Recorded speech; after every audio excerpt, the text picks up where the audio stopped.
and then we're going to start chapter 11.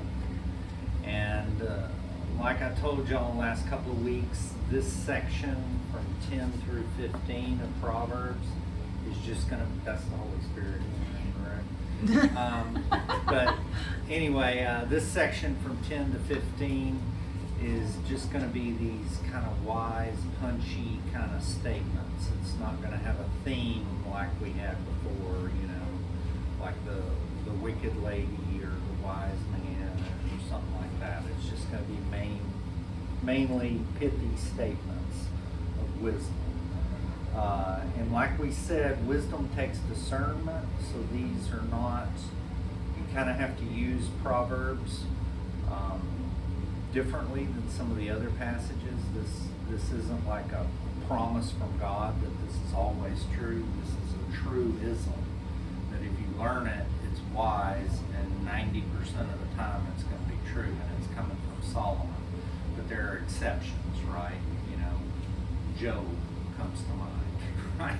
So there's exceptions to the rules, right? So you have to be wise in that part. So let's go ahead and start. I think we ended on verse 25, but for just so we can reset, let's go ahead and read 24 and 25 and talk through that one more time. The fear of the wicked will come upon him, and the desire of the righteous will be granted. When the whirlwind passes by, the wicked is no more, but the righteous has an everlasting foundation. We talked a little bit last week about fear. The enemy deals in fear. We're commanded not to accept fear. And I kind of mentioned last week, at least in my experience, I'd be interested to hear from y'all, but in my experience, when you confidently approach the situation and you don't bite into the fear, then the fear transfers. It's like the enemy, that's their currency that they operate in. And that's also their weakness, because they're used to it working. It's like, oh, I've got the nuclear button, it always works. And then they get somebody that's filled with Christ, that's confident, that isn't impacted by fear, and all of a sudden it's like it blows up in their face. Now all of a sudden they're very fearful. And you see that with the demons with Jesus, right? They said, Son of Man, why are you here? It's not the appointed hour, you know. Don't condemn us. Right now. Yeah, don't condemn us, you know. Just send us to the pigs, you know, something, right? So what I'm trying to say is if we can get to that mindset where we can not allow the fear to impact us, you'd be surprised how powerful we really are. Has anyone else experienced that, or is this? No? Yes? I know sometimes, though, I think there's a fine line between concern and fear. You know, there's a reason sometimes to be concerned, but don't cross the line into coward fear. Am I making sense? Yeah, you are. Like we're clearing property right now, and there's snakes everywhere. And when I see a snake, there's definitely some concern. But I'm not going to fear. I'm going to go get the hoe. And most of the time when I'm clearing the land, I've got some kind of machine that can clearly kill the snake. And I shouldn't be afraid. I should have confidence in that. But there's a part of me that just wants to run and drop everything and scream like a little girl because I saw a snake. You know, there's a part of me, and I'm not going to lie, it's still there. You know, but I've got to override that and go, this is just a snake. I'm much more powerful. And oh, by the way, I have a hoe and a shovel. Right? And to a certain extent, that's us out in the world. Right. You know, the world is always telling you to buy into the fear. You know, buy whatever that might look like in your life. But they're trying to sell this fear. And you've got to understand that, you know, you may be looking at Goliath, but that may be your problem instead of looking at God. Because your fear should be placed in the fear of the Lord, not the fear of the giants. right? That makes sense. Okay, let's go on to 26. As vinegar to the teeth and smoke to the eyes, so is the lazy man to those who sin him. So vinegar, you know, when the wine goes bad, it's vinegar, right? And you're expecting the taste of wine and you sip it and you know, so it's and they had to do a lot of fermentation back then, so they were very familiar with that. And it's vinegar, I like vinegar. But vinegar made from fermented wine, you know, that has gone to vinegar, it tastes totally different. It's different. You know, I mean, so to read that it's just vinegar, you know, Yeah. because that wine vinegar, that's nasty. So what it's saying here is it's unexpected, right? It's like you're expecting wine and you get vinegar. And that's how the lazy man is. You hire him, went through the resume process, everything looks good, and then he shows up at work, or it doesn't show up, or he's on your team and you do all the work because he's on your team, and he tastes like vinegar or smoke to the eyes. Smoke to the eyes, I think of the campfire. If you're like me, wherever you sit at the campfire, the smoke always blows right in your eyes, right? So that's what it is. It's this irritation that you have this person that's supposed to be doing work and they're not, right? And we have a whole culture of entitlement today, right? Where people think they're entitled without the work, right? Yeah, let's give it to me. 27 and 28.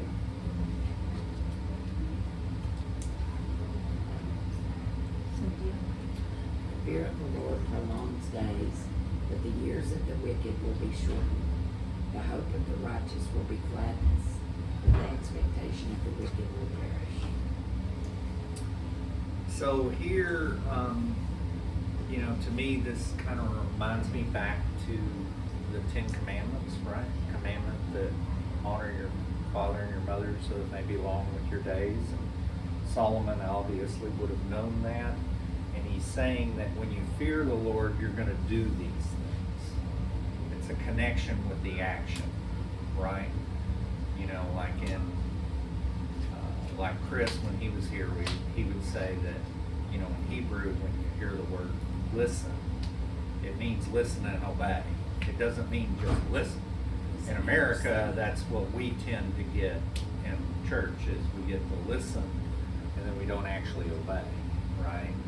So here he's saying the fear of the Lord is going to influence your actions, which is going to prolong your days.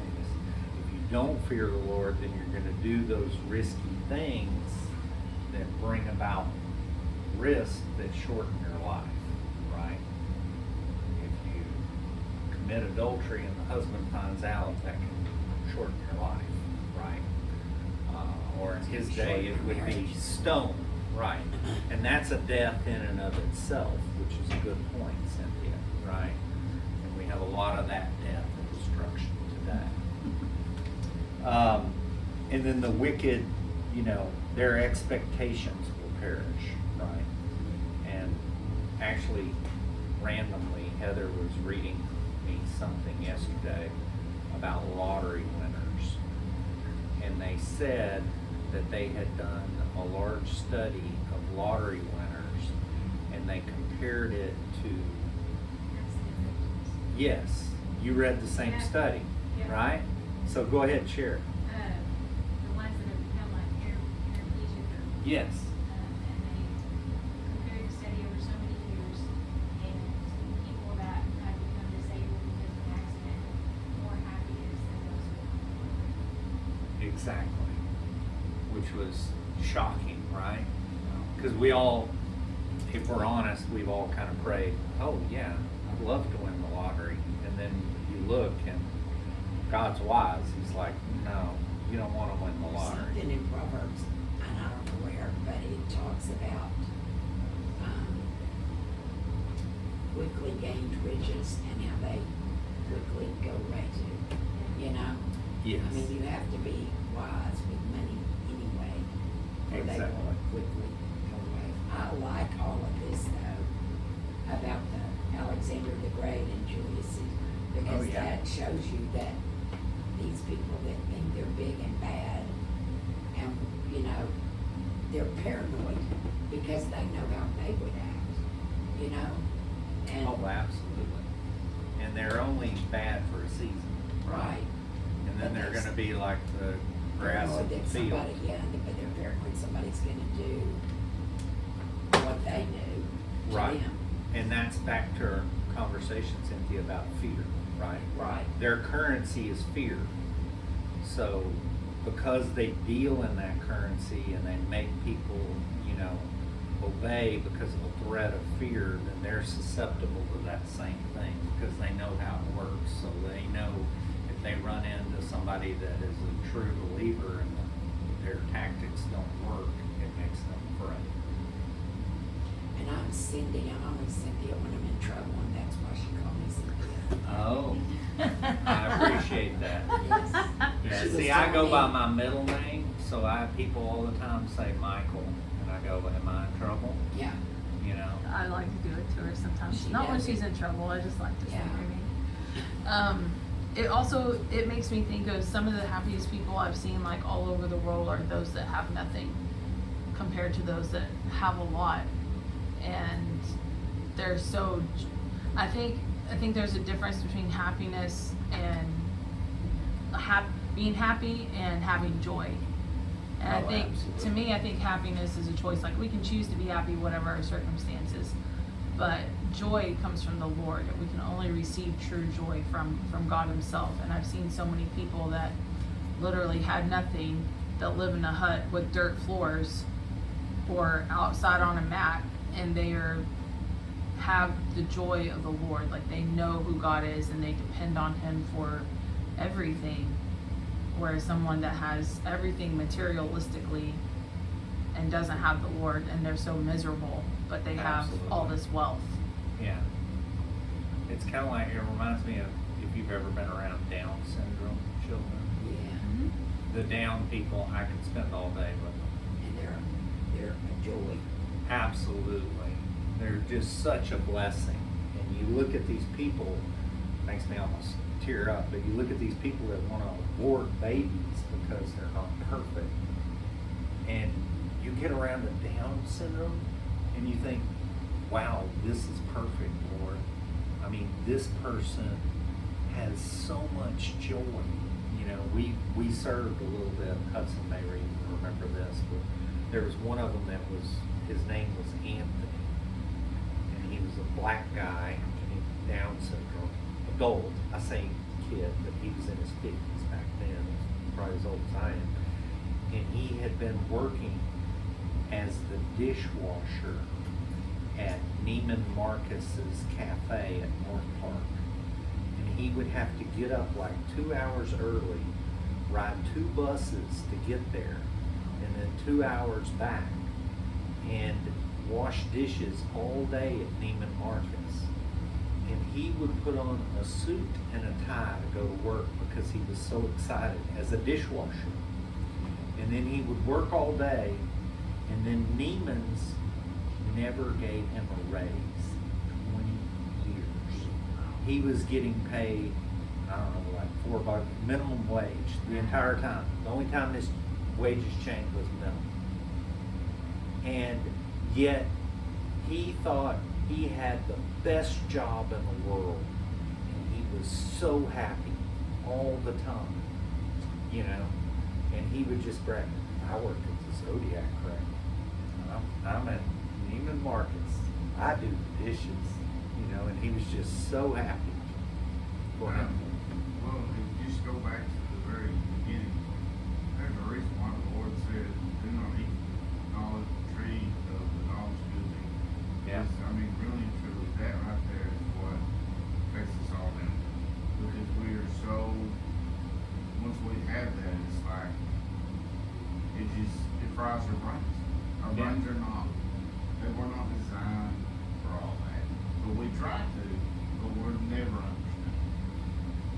Well, I think our human tendency is focus on what we don't have instead of what we do have, you know? And if we just did more time focusing on what we do have and being thankful, then the Lord might, to Cindy's point, the Lord might trust us more to give us more. I know Jill, she's a friend of mine's daughter, and she's Down syndrome, and yet you needed someone to pray. You called Jill. It was like asking a little one, you know, to pray. Because Jill had faith, and she didn't question her faith, you know. Oh, absolutely. Okay, let's go to, I think we're at 29 and 30. The way of the Lord is strength for the upright, but destruction will come to the workers of iniquity. The righteous will never be removed, the wicked will not have it. So the wicked will only, you know, do it for a season, right? So it kind of makes, it reminds me of Haman, if you remember the story in Esther, right? Haman built the gallows because he was going to kill Mordecai, right? And he had this whole plan, but in the end, the Lord is in control, right? And Haman ended up hung on the very gallows that he built. And that's the very essence of sowing and reaping here, which is the spiritual principle that the Bible teaches, that if you're going to sow destruction, you're going to reap destruction. And our time is not God's time, but we have faith that that destruction will come. If it doesn't come in this world, it will come in the next. But it will come, right? God will be faithful. And I don't know, anybody got anything else on that?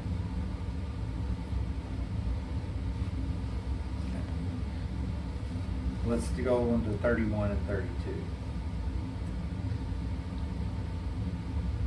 The mouth of the righteous brings forth wisdom, but the perverse tongue will be cut out. The lips of the righteous know what is acceptable, but the mouth of the wicked, what is perverse? So you're going to see a theme, mouth and lips. Where you could I haven't done the word study and the count on it, but it's going to be high in the book of Proverbs. You know, out of the mouth speaks what's in the heart. And, you know, we're doing the Gospels on Wednesday night, and it's amazing to see how Jesus deals with these Pharisees and with all the questions that come to him. And you can see he tends to answer with a question. And then by the answer, you can discern what's in the person's heart.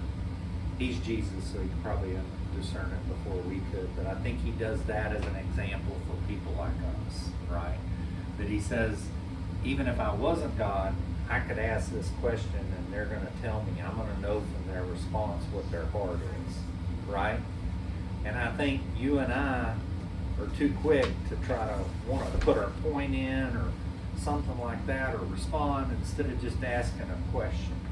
Because if we ask a question, then we'll kind of know whether God's opening that door or whether the person's heart, and it's not going to matter what we respond or those type of things, or what the real issue is, right? A lot of times people, It's you know, funny you say that. I was humbled by that this week in reflection, and how I was responding should have been more with question and with need and Yeah. trying to get my head. yeah, it's, you know, if we're honest, I know I do that too, right? I'm thinking, okay, they just said something, I have the answer to that. I'm focused on the answer instead of what they're Instead of actually what they're talking, saying. you know?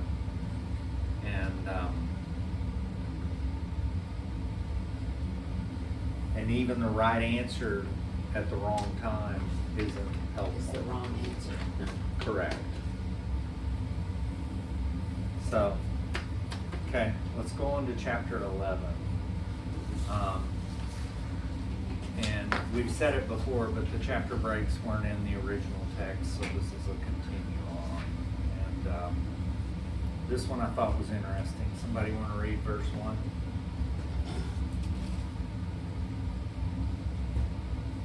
dishonest scales are in abomination of the Lord, but a just weight is his delight.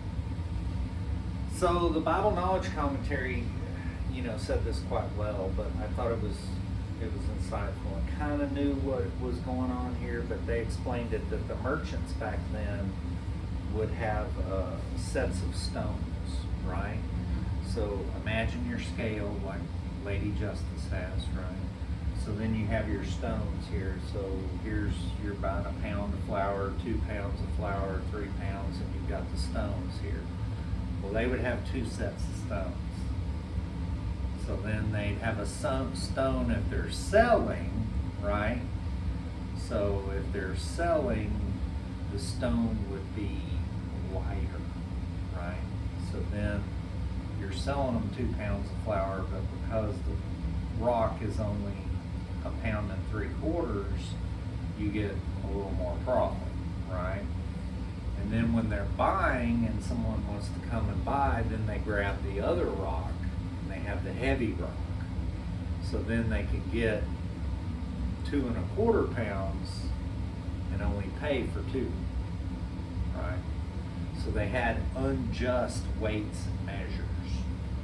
And many of the merchants did that kind of thing back in Jesus, or, well, this is way before Jesus' time, but this is Solomon, right? So the point here is, where do we see dishonest scales today?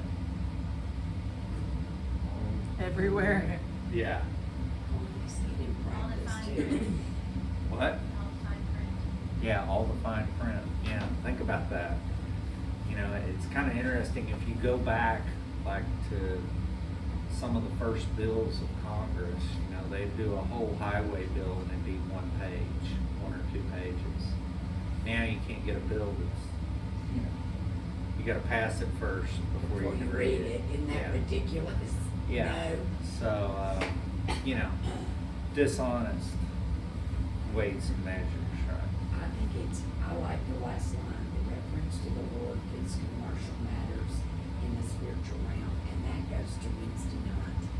Yep. And because everything is, our lives are spiritual.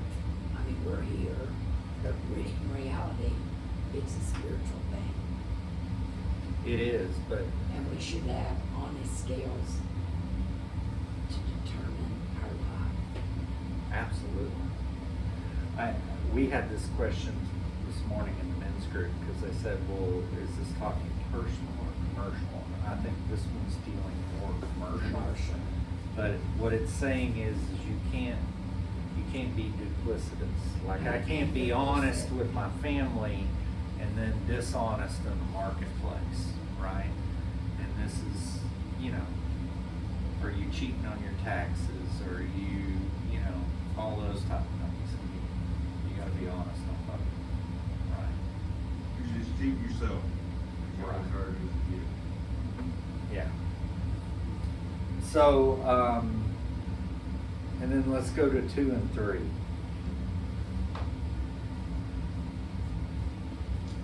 When pride comes, then comes shame, but with the humble is wisdom.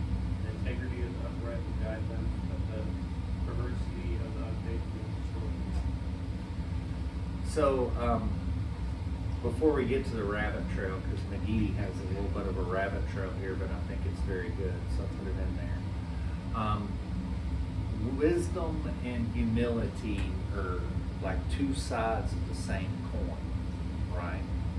Because you can't be wise and proud. If you're proud, you're not going to be open to correction. You're not going to seek counsel. You're not going to do the things that wise people do.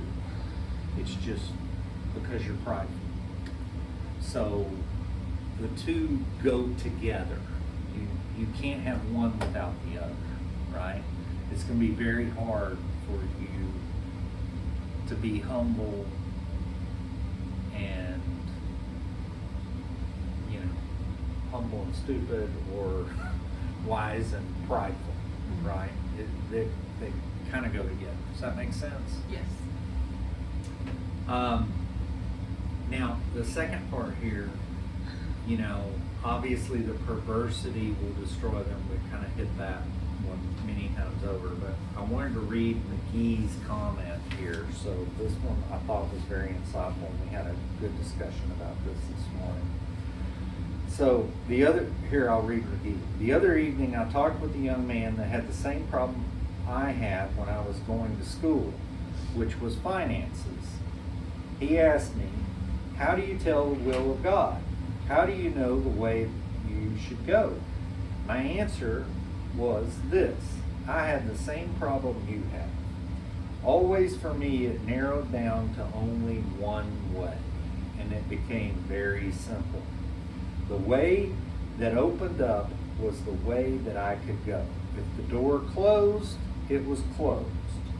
If I didn't have the money to go to school, I simply would not go to school.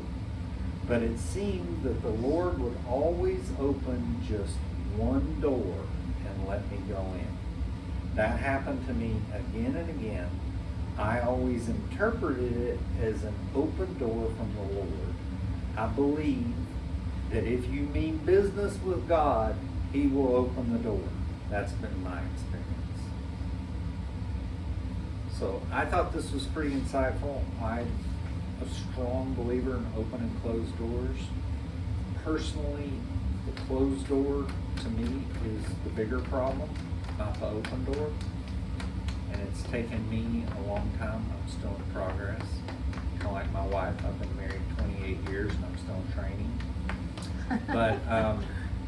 But you know, if you can recognize the closed doors and you can accept that in humility, back to the other verse, then I think life goes a lot better, right? Because I think looking back, too many times I pressed my will on God even though God closed the door. And you can do that, right? You can press your will on God, He'll relent, and He'll give you what you ask for. And you're probably not going to like it. There's a reason He said no and closed the door, but unfortunately too many times we say, why, Lord? You know, open that door, you know? And we just keep pressing, and then He'll go, fine. You know, I thank God when we moved here a long time ago, and I might have been saved, but Jesus wasn't more than my heart. God literally shut doors for me, and they stayed shut. And I look back at people that were in my life that, for whatever reason, they pried those doors open in their lives. And it's a totally different, and it's totally by the grace of God, because I surely wasn't the one that said to put the door shut. You know, God did that. But that, I mean, I tell people that, you know, thank you, Lord, for shutting doors and for keeping them shut. Yeah. Something that happened in my own life, right after Lisa and I got married. I was working as a farmer rancher, family business, it fell apart. And what I really wanted was to go to the prison and ministry. But keep in mind, there wasn't a correctional officer that wasn't even in my sight. As soon as we moved down the farm, I get on up to jail. Then I see an opening in Collin County, and I wanted it so bad to move down there to a correctional officer. And I went down there 5 or 6 times to try to pass the physical.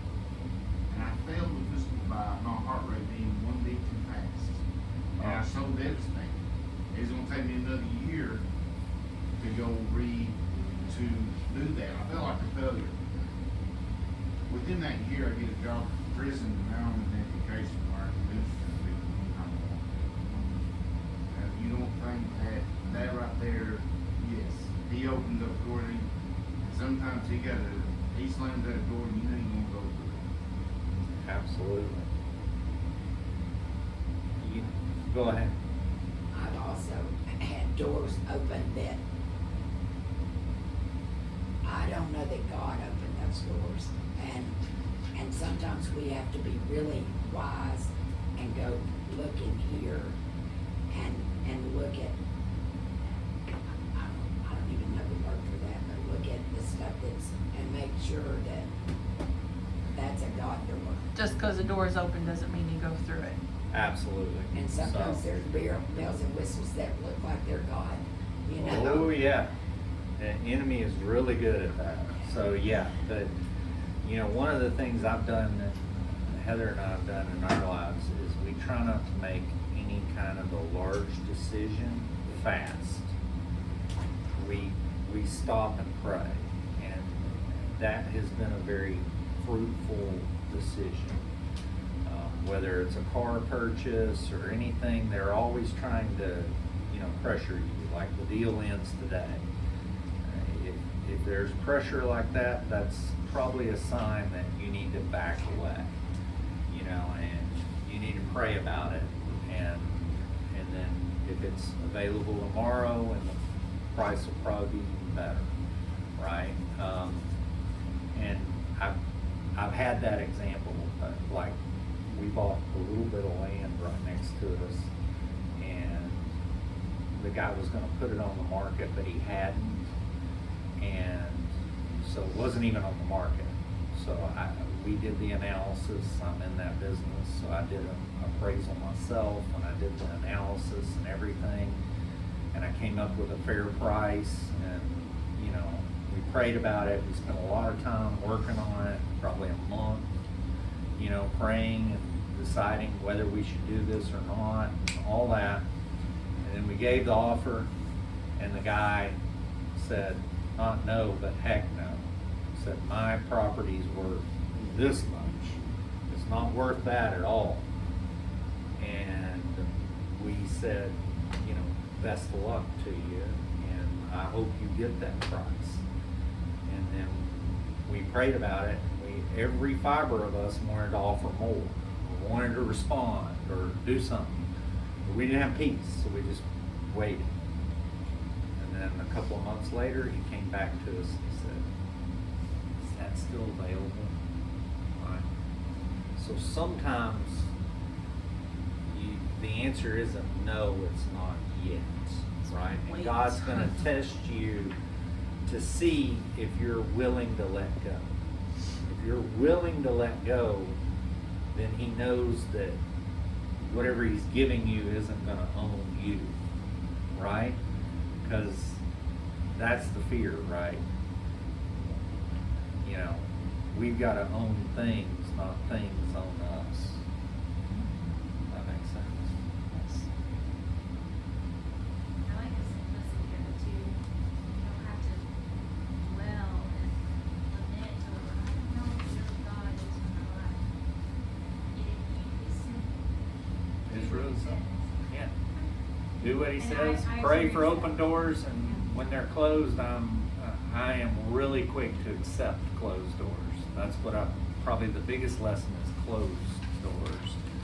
And to Cindy's point is to make sure if the door is open, who opened it, right? Okay,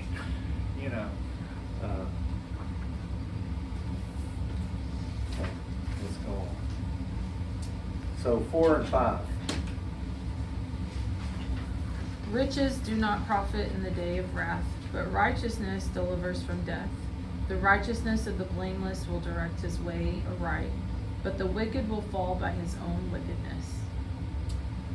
So I'm going to read this from the Life Application Bible. I thought this was pretty good. The day of judgment refers to when we die, or the time when God settles accounts with all people.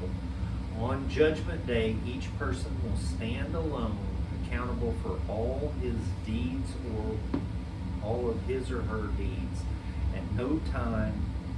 At that time, no riches will buy reconciliation with God. Only our love for God and obedience to him will count. Now, I will say I like about 80% of that. I have some issues with it. And I think, there's two covenants, right? There's the old covenant and the new covenant.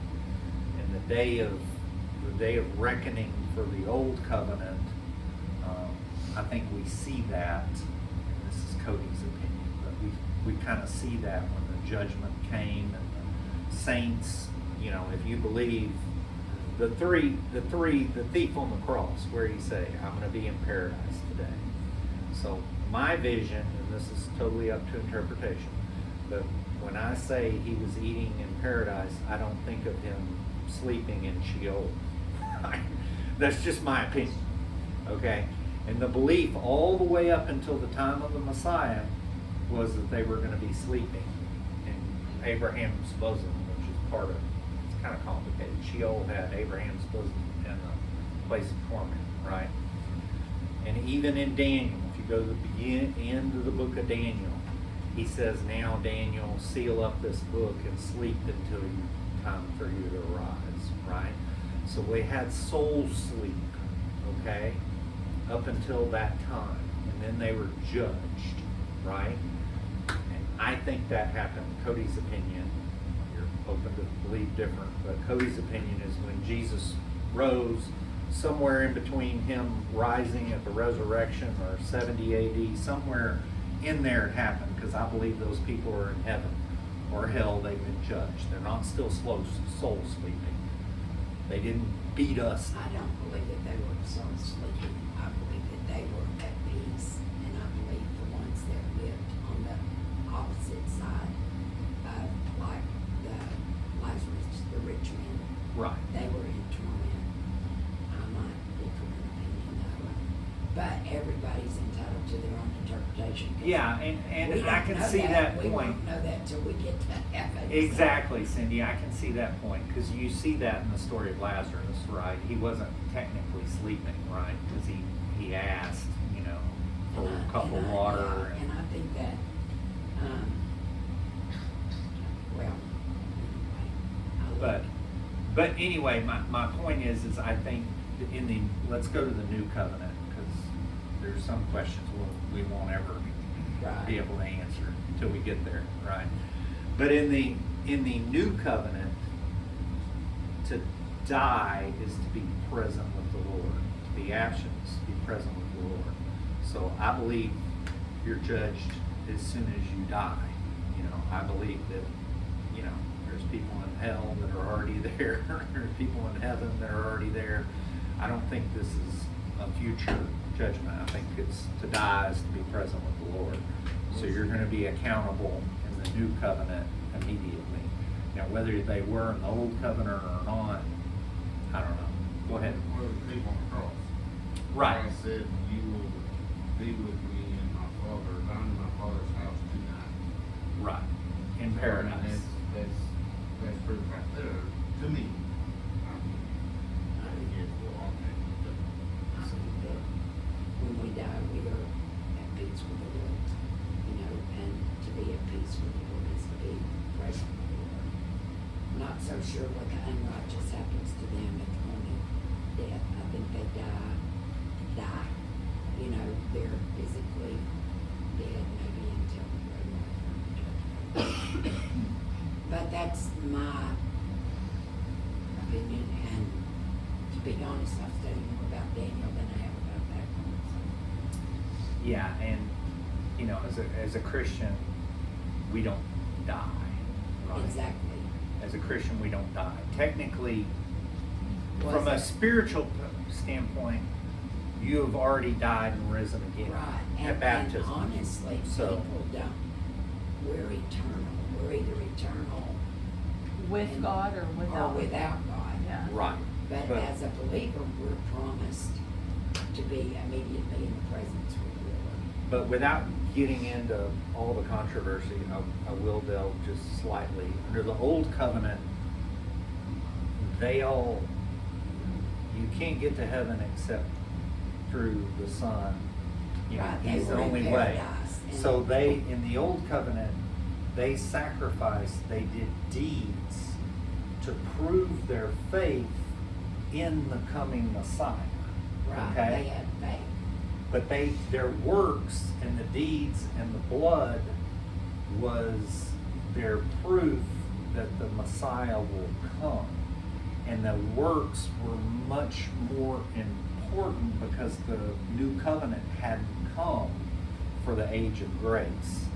Now we're in the age of grace, which James will tell you, of course, our works are still very important. They're going to still talk about our faith, but we're, by the blood, we're looking at the cross from this side. They're looking at the cross from the other side. That's only my point, on this type of thing. So. This, the quote from the Life Application Bible goes directly, and what we're talking about goes directly with 2 Corinthians 5:10. Regardless of which side, we're all going to appear before the judgment seat of Christ. Yes. So that each one may receive what is due for what he's done in the body, whether good or evil. And I think that's basically summing up what Proverbs 11 is also saying. Yeah, I'm just saying that in my Yeah. personal belief, I think that happens the day you die. Because otherwise it's going to be hard for you to go to heaven or, those type of things. You're going to have to stand in judgment. So, okay, we beat that dead horse. It's been beaten for years, Jay. Yeah. That poor horse. Yeah, it has. Okay, where are we at? 6 through 7. Okay, who'd like to read? The righteousness of the upright will deliver them, but the unfaithful will be caught by their lust. When a wicked man dies, he is expecting remain. Oh wow. Expectation will perish, and the hope of the unjust perishes. So the righteous will be delivered, and then they're caught by their lust. So it reminds me of the passage, forgive me, I didn't look it up, but it says their God is their stomach, right? So the thought here is that you're chasing the things of the body, the things of the flesh, and the flesh is sown in corruption, and it's going to be raised in incorruption, that type of thing. So if you're chasing the things of the flesh, you're going to end up like the flesh. Or even if you're chasing things in the spiritual realm that aren't Jesus, aren't God's standards, your hope is going to perish. Oh, yeah.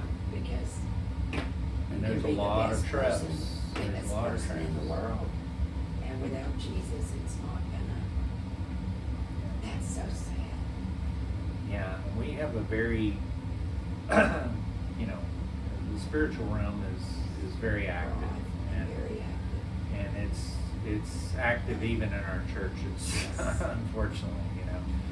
Like I think Jera Lee, who used to come here, she gave me one of the books, and this lady was trying to get the gift to talk in tongues, and I have nothing against people that have that gift.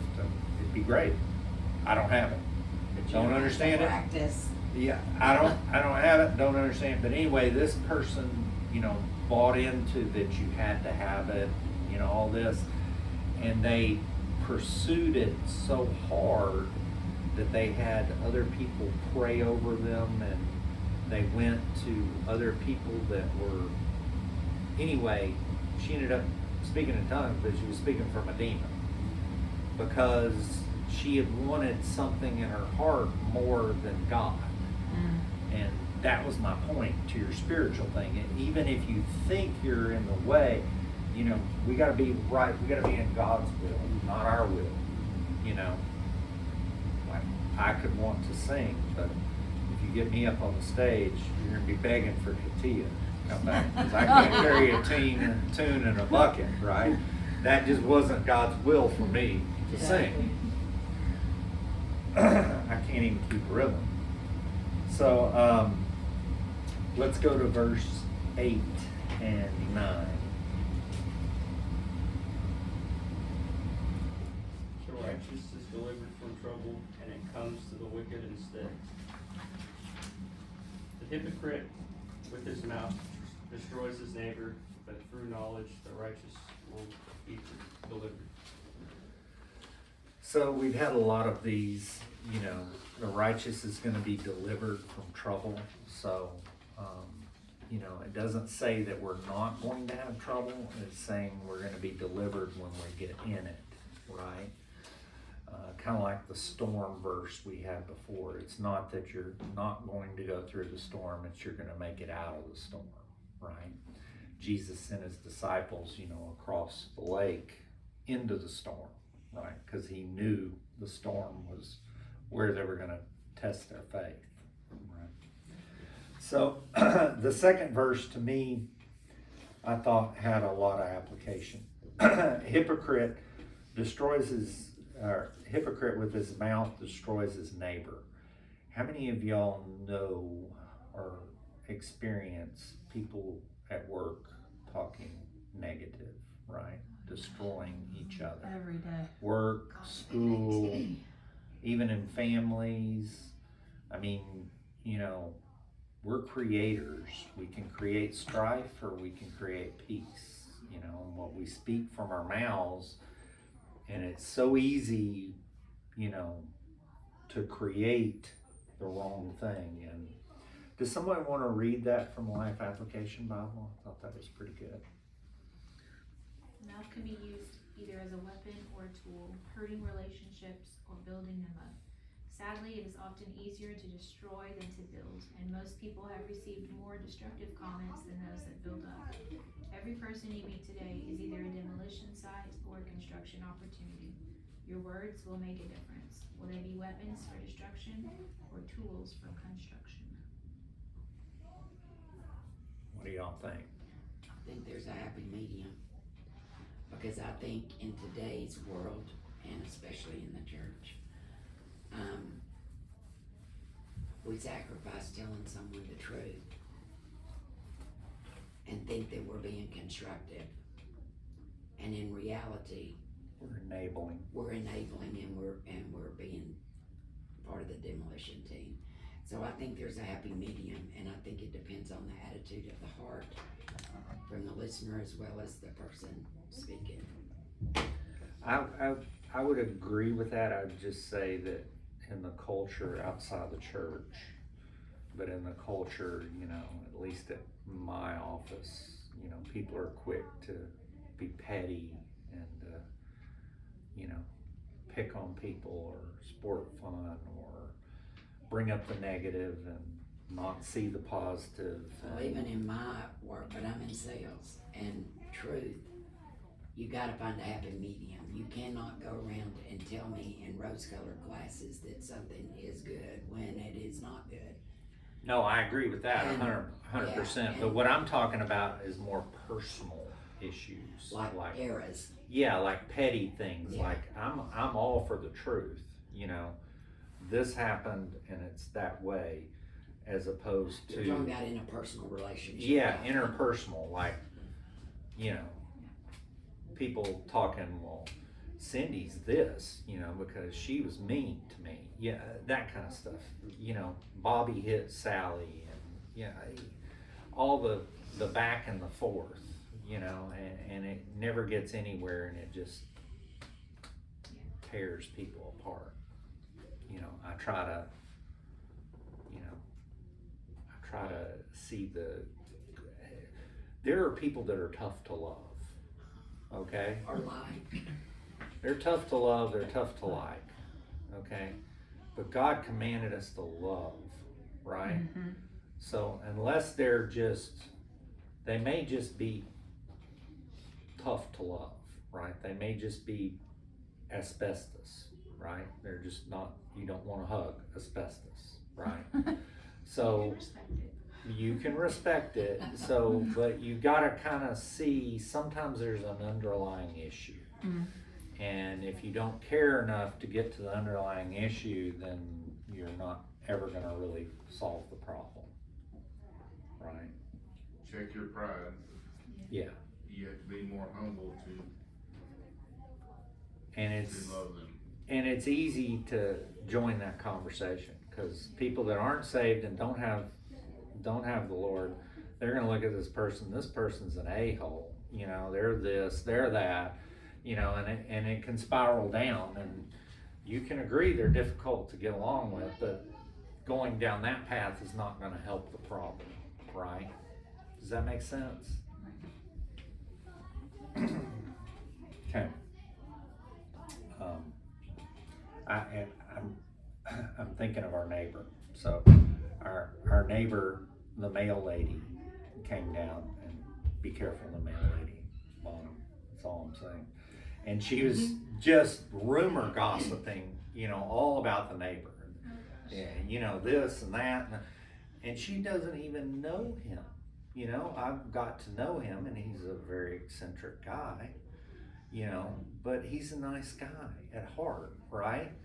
And, people will just judge, and they just gossip and, all this. And a lot of times they just don't know him, right? They don't know him. They haven't cared enough to know, right? It's easier to hate somebody you don't know Yeah. than when you do. Okay, 10 and 11. When it goes well with the righteous, the city rejoices, and when the wicked perish, there is jubilation. By the blessing of the upright, the city is exalted, but it is overthrown by the mouth of the wicked. Okay, so how many know this is true? I mean, do you see our world when it's run by the wicked, how bad it is? Have we seen this a little bit? With trafficking, with all the stuff that's going on, with perverted justice, and at least in my mind, I feel it's this way. And McGee kind of compared this with David and Saul, right? So when King David was there, like David, with the exception of Bathsheba, pretty much followed the Lord, right? And the people were blessed by that. Remember, they got the ark, they started restoring, and Jerusalem kind of was in its heyday. He had all that. And then you look at Saul, who the people wanted against God's will. He told them not to get a king, and then they said, fine, you want a king? Here's your king. Here's Saul. And the people did not rejoice. There was not much mourning. They rejoiced when they were looking at him and inaugurating him. That's the wrong word, but Yeah, it was short-lived. yeah, very. Yeah, it didn't have a good shelf life. So, and unfortunately, I'll just end it at this because we're out of time, but I'll end it at this, that, unfortunately, I think a lot of us, at least society-wise,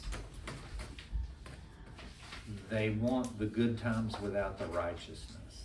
And for God to reign, it's going to have to be righteousness. So the wicked's going to have to be judged.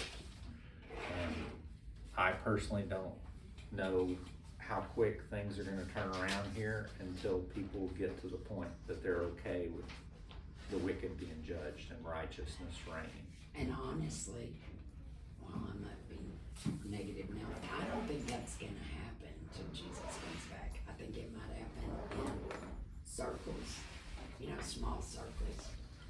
And, it should happen in our personal lives. But I don't know if nationally that's going to happen, or internationally. Well, And like I until said, we get to my heaven, bad there's negative. always going to be some amount of evil, but I do believe we have the power. I believe in the Great Commission that, we can come and we can do all that. And I think he gave us the power, and I think like Joshua, we can be strong and courageous, and where we set our foot, it's just so many times I think we've got so much fear and everything else that we don't go fight those battles, so the giants continue to reign. Now, will it be perfect? No, but I do think we can make it much more. If Jesus said on earth as it is in heaven, then it must be possible. That's my take on it. But I see your point as well. Okay. Adam, you want to pray us out?